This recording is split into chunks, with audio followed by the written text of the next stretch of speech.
Friends, આજે આપણે વાત કરીશું ફ્રોઝન શોલ્ડર ઓર એડહેસિવ કેપ્સ્યુલાઇટિસ વિશે, જે આપણા સોસાયટીમાં ખૂબ જ કોમન છે.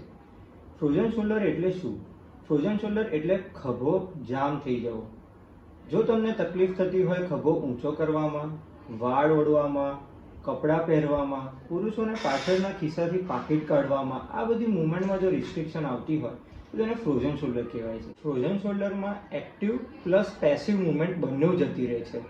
એટલે કે તમે જાતે હાથ નથી ઉઠાવી શકતા અને બીજા હાથની મદદથી કે કોઈ બીજાના મદદથી પણ હાથ ઉપર નથી જતો, તેને ફ્રોઝન શોલ્ડર કહેવાય છે. જો બીજા હાથની મદદથી ઉપર હાથ જતો હોય તો તે ફ્રોઝન શોલ્ડર નથી. એમાં કફની વીકનેસ એટલે કે રોટેટર કફ ટીયર પણ હોઈ શકે છે. ફ્રોઝન શોલ્ડર કયા કયા કારણોથી થાય છે? તો ફ્રોઝન શોલ્ડર બે પ્રકારના હોય છે. પહેલું છે પ્રાઇમરી ફ્રોઝન શોલ્ડર, જેનું કોઈ કારણ નથી હોતું, એટલે એને કહેવાય છે ઇડિયોપેથિક ફ્રોઝન શોલ્ડર. બીજું છે secondary frozen shoulder. Secondary frozen shoulder એટલે કે ઈજા થવી, કોઈ ટ્રોમા થવો કે પછી ઓપરેશન પછી ખભાનું જામ થઈ જવું, એને સેકન્ડરી ફ્રોઝન શોલ્ડર કહેવાય છે. Frozen shoulder most commonly diabetes અને થાઇરોઇડ જેનું કંટ્રોલમાં નથી રહેતું તેવા વ્યક્તિઓમાં વધારે જોવા મળે છે. શોલ્ડરનું ડાયગ્નોસિસ કેવી રીતે કરી શકાય? ફ્રોઝન શોલ્ડર એક ક્લિનિકલ ડાયગ્નોસિસ છે. સામાન્ય રીતે એક એક્સરે કરવામાં આવે છે.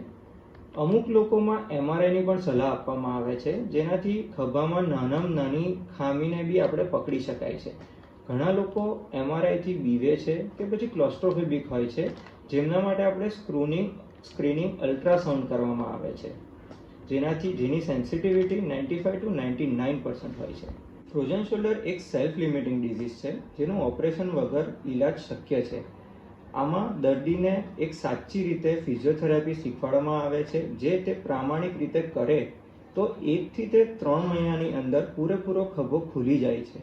ઘણા દર્દીઓને દુખાવો વધારે થવાના કારણે કે પછી લાંબા સમયથી ફ્રોઝન શોલ્ડર હોવાના કારણે એ બરાબર રીતે ફિઝિયોથેરાપી કરી નથી શકતા. તો તેવા દર્દીઓને આપણે ઇન્જેક્શન આપવાની સલાહ આપીએ છીએ.